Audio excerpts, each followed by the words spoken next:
ഇതെന്താ സംഗതി എന്നുള്ള ആദ്യം തന്നെ പറഞ്ഞ് ഞാൻ ആ സസ്പെൻസ് കളയണില്ല. അപ്പം സംഭവം ഒട്ടും പ്രതീക്ഷിക്കാതെ ഉണ്ടാക്കിയതാണെങ്കിലും ഭയങ്കര റെസ്പോൺസ് ചെയ്തിട്ടോ. അപ്പം കൂടുതൽ പറഞ്ഞ് ചടപ്പിക്കാതെ ഇതെങ്ങനെ ഉണ്ടാക്കിയെന്നുള്ള പറഞ്ഞു കേട്ടോ. ആദ്യം തന്നെ കുഞ്ഞു കുഞ്ഞു പീസാക്കി അരിഞ്ഞിട്ടുള്ള ചിക്കൻ മാരിനേറ്റ് ചെയ്ത് വെച്ചിട്ടുള്ളതാണിത്. മാരിനേറ്റ് ചെയ്യാന്ന് പറഞ്ഞാൽ വലിയ സംഭവമൊന്നുമില്ല. ഇനി മുളക് പൊടി, മഞ്ഞൾപ്പൊടി, ഉപ്പും വെളിച്ചെണ്ണയും മാത്രം ഇട്ടൊന്ന് കുഴച്ചെടുത്തതാണ്. വെളിച്ചെണ്ണയിലേക്ക് ഇത്തിരി ബട്ടർ ഇട്ട് കൊടുത്തിട്ട് ഇതൊന്ന് ഷാലോ ഫ്രൈ ചെയ്തിട്ടാണ് എടുക്കുന്നത്. പിന്നെ ഇതാണ് നമ്മളെ താരം. അതായത് രാവിലെ ചുട്ടിട്ടോ അല്ലെങ്കിൽ രാത്രി ചുട്ടിട്ടോ ബാക്കി വന്നിട്ടുള്ള ചപ്പാത്തി. ഇതൊക്കെ ഇപ്പോൾ എന്തായാലും സർവ്വസാധാരണമായിട്ട് നമ്മളെ വീട്ടിലുണ്ടാവണമാണല്ലോ അല്ലേ. ചപ്പാത്തിയൊക്കെ ബാക്കി വന്ന് പോകുമ്പോൾ വീണ്ടും ചൂടാക്കി കഴിക്കുമ്പം അത്ര ഒരു ഫ്രഷ്നെസ് കിട്ടാത്ത ആ ഒരു സങ്കടം നമുക്ക് ഉണ്ടാവലുണ്ട്. അത് ഒഴിവാക്കാനായിട്ട് ചപ്പാത്തി ഇങ്ങനെ ഒന്ന് കഴിച്ചു നോക്കി. ആ ചിക്കൻ കുക്ക് ചെയ്തെടുത്ത ആ എണ്ണയിലേക്ക് ഇത്തിരി വെളുത്തുള്ളി ഇട്ടിട്ട് കുറച്ചൊന്ന് മൂപ്പിച്ചിട്ട് അതിലേക്ക് കറിവേപ്പിലയാണ് പിന്നെ ഇട്ട് കൊടുക്കുന്നത്. അങ്ങനെ നമ്മൾ വട്ടത്തിലരിഞ്ഞിട്ടുള്ള വലിയ ഉള്ളിയാണ് ഇട്ട് കൊടുക്കുന്നത്. അപ്പം നീളത്തിലരിയുമ്പോൾ ഒരു ലുക്ക് കിട്ടൂല എന്ന് കരുതിയിട്ടാണ് നമ്മൾ വട്ടത്തിലൊക്കെ ഇട്ടുന്നത് പൊലിപ്പിച്ചെടുത്തത്.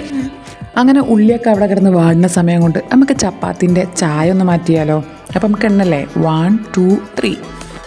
പണ്ട് നമ്മൾ എഗ് പാസ്ത ഉണ്ടാക്കിയ പോലെ ഓംലെറ്റ് ചുരുട്ടി വെട്ടാൻ നോക്കി. പക്ഷേ ചപ്പാത്തി അതിന് വഴങ്ങുന്നില്ല. കാരണം ചപ്പാത്തി പഴയ ചപ്പാത്തിയല്ലേ, അത് ചുരുട്ടുമ്പം ചെറിയൊരു മടക്കലൊക്കെ അതിന് വരുന്നുണ്ട്.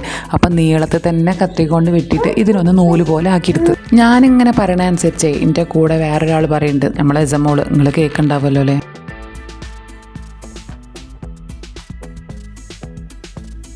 ഈ സമയം കൊണ്ട് നമ്മൾ ഉള്ളിയൊക്കെ വാടിയിട്ടുണ്ട്. പിന്നെ നിങ്ങൾ ശ്രദ്ധിച്ചിട്ടുണ്ടോ, ഞാൻ ഇപ്പോഴാണ് ഇതിന് ഉപ്പിട്ട് കൊടുക്കുന്നത്. ആദ്യം ഉപ്പിട്ട് കൊടുക്കാൻ ഉള്ളി അങ്ങനെ ഒറ്റടിക്ക് വാടണ്ടെന്ന് കരുതിയിട്ടാണ്. അങ്ങനെ ഒരു ചെറിയ നെരിവൊക്കെ ഉള്ളിക്ക് വന്നോട്ടെ എന്ന് കരുതിയിട്ടാട്ടോ. പിന്നെ ഒരു 2 സ്പൂൺ ക്രഷ്ഡ് ചില്ലിയും കൂടി ഇട്ട് കൊടുത്തിട്ട് നന്നായിട്ട് ഒന്ന് മിക്സ് ചെയ്ത് കൊടുക്കുക.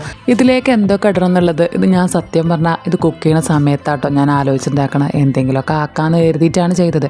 അങ്ങനെ ടൊമാറ്റോ സോസ് ഒഴിച്ച് പിന്നെ ഞാൻ ഇതിലേക്ക് ഇടുന്നത് ഫ്രഷ് ക്രീമാണ്. ഫ്രഷ് ക്രീം ഇട്ട് കഴിഞ്ഞ് ഒന്ന് നന്നായിട്ട് മിക്സ് ചെയ്തെടുക്കുക. അപ്പോൾ ഫ്രഷ് ക്രീമിൻ്റെ ടിന്ന് കഴിയാനായിട്ടേനി. അപ്പം ഞാനിതിനെ കീറി മുറിച്ച് ഓപ്പറേഷൻ ചെയ്തിട്ടൊക്കെയാണ് കേട്ടോ ആ ക്രീം അതിലേക്ക് ഇട്ട് കൊടുത്ത്. വെറുതെ ടിന്ന് കളയാൻ തോന്നിയില്ല. അപ്പോൾ ഉള്ളത് maximum utilisation of the available resource എന്നാണല്ലോ. അങ്ങനെ അതെല്ലാം കൂടി ഇട്ട് നന്നായിട്ട് ഇളക്കണമെന്നാണ്. ഇതിലേക്കൊരു ചീസ് സ്ലൈസും കൂടി ഇട്ട് കൊടുക്കുക എന്നുള്ളത് ഓടിയത്.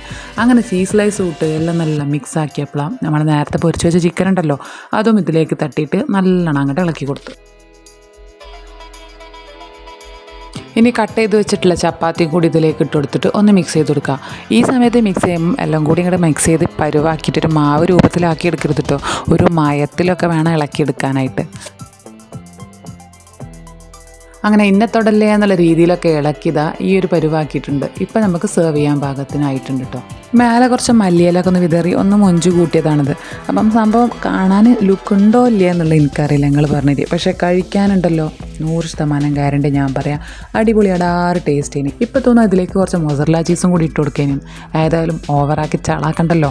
അപ്പോൾ സംഭവം പൊളിയേനി. ഇത് ഞാൻ കഴിച്ചത് എപ്പോഴറിയോ, നോമ്പ് നോറ്റിട്ടുണ്ടേനി. അപ്പോൾ നോമ്പ് തുറക്കണ സമയത്താണ്. പണ്ട് നിവിൻ പോളി പറഞ്ഞിട്ടുണ്ടേനല്ലോ ചുറ്റുള്ളതൊന്നും കാണാൻ പറ്റൂല. അതേപോലത്തെ അവസ്ഥയാണ് ഇത് കഴിച്ചപ്പം. ചുറ്റുമുള്ള പത്തിരിയും ചിക്കൻ കറിയും ഒന്നും കാണാൻ പറ്റിയിട്ടില്ല. അപ്പോൾ ഇനി ചപ്പാത്തി ബാക്കിയാവുമ്പോഴേ നിങ്ങൾ ഇതേപോലെ ഒന്ന് ട്രൈ ചെയ്ത് നോക്കിട്ടോ.